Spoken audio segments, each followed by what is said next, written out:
Hello दोस्तों, मैं हूं मोहम्मद रजी। भक्तों को लगता है कि मोदी जी बहुत ही सहनशील, राष्ट्रवादी और सबका सम्मान करने वाले प्रधानमंत्री हैं, लेकिन ये सच नहीं है। बल्कि सच ये है कि जो व्यक्ति मोदी जी को उंगली पकड़कर आगे बढ़ाता है, मोदी जी उसी को धक्का मारकर गिरा देते हैं और पूरा क्रेडिट भी खुद रख लेते हैं। इन्हें तो आप पहचानते ही होंगे। ये हैं बाबुल सुप्रियो। बंगाल के बहुत बड़े सिंगर हैं। हिंदी सिनेमा के लिए भी कई गाने गाए हैं।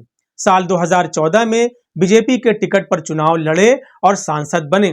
साल 2019 में भी बीजेपी के टिकट पर चुनाव लड़े और जीते। आसान शब्दों में समझें तो बाबुल सुप्रियो वही आदमी है जिन्होंने बंगाल के अंदर बीजेपी का खाता खुलवाया, मोदी जी के लिए सियासी ग्राउंड बनाया। जो बीजेपी बंगाल में कभी एक सीट नहीं जीत पाती थी, आज उसके विधानसभा में 75 से ज्यादा विधायक हैं और 18 सांसद हैं। यानी बीजेपी बंगाल में जो कुछ भी है, बाबुल सुप्रियो की इसमें बहुत बड़ी भूमिका है। लेकिन बाबुल सुप्रियो अब बीजेपी में नहीं है, बीजेपी छोड़ चुके हैं।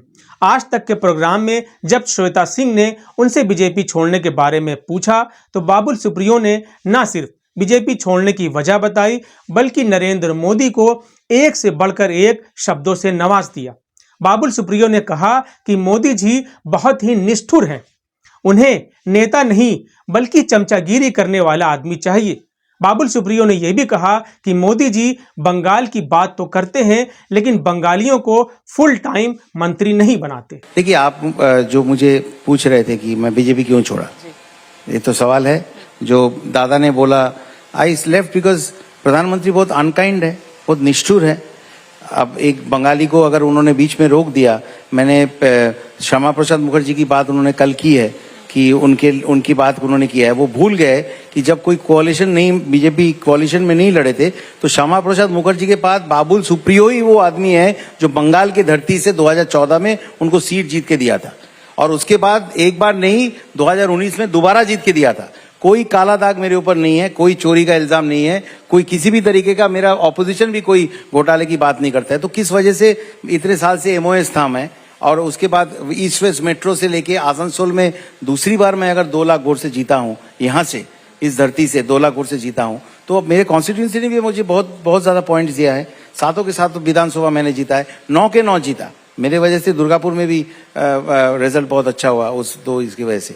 तो मुझे MOS, अगर आपने ये 10 साल में आपको एक बंगाली नहीं मिला जो कैबिनेट मिनिस्टर बन सकते हैं, आपको सिर्फ चमचागिरी करना है, और जब भी आपको चाहे रूम में घुसाए, जब भी चाहे आपको रूम से निकाल दे, और हम मान ले क्या।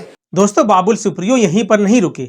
उन्होंने कहा कि मोदी जी, आप होंगे अपनी जिंदगी के शहंशाह, मैं भी अपनी जिंदगी का राजा हूं। बात जब स्वाभिमान पर आ जाती है तो मैं किसी की नहीं सुनता। हमारा स्वाभिमान जो है वो मैं निर्मल चंद्र बराल का पोता हूँ, बराल फैमिली का लड़का हूँ। मेरा स्वाभिमान सबसे पहले है। अगर मैं गलती करूं, आप मुझे उंगली पकड़ के सिखाइए, लेकिन अगर आप बिना बात के मेरे ऊपर छुरी चला देंगे, आप होंगे अपनी जिंदगी में शहंशाह, मैं भी अपनी जिंदगी का राजा हूं, मैं किसी का नहीं सुनता हूं। दोस्तों, बाबुल सुप्रियो अकेले ऐसे आदमी नहीं हैं जिन्हें मोदी जी ने धोखा दिया, बल्कि ढेर सारे ऐसे नेता हैं जिनके पीछे चलकर मोदी जी ने बड़ा सियासी फायदा हासिल किया और काम निकल जाने के बाद उन्हें हाशिए पर डाल दिया। आप इस बारे में क्या कहेंगे, हमें कमेंट बॉक्स में लिखकर जरूर बताएं। फिलहाल आज के लिए इतना ही। वीडियो पसंद आया हो तो इसे लाइक और शेयर जरूर करें। चैनल को भी सब्सक्राइब करें। धन्यवाद।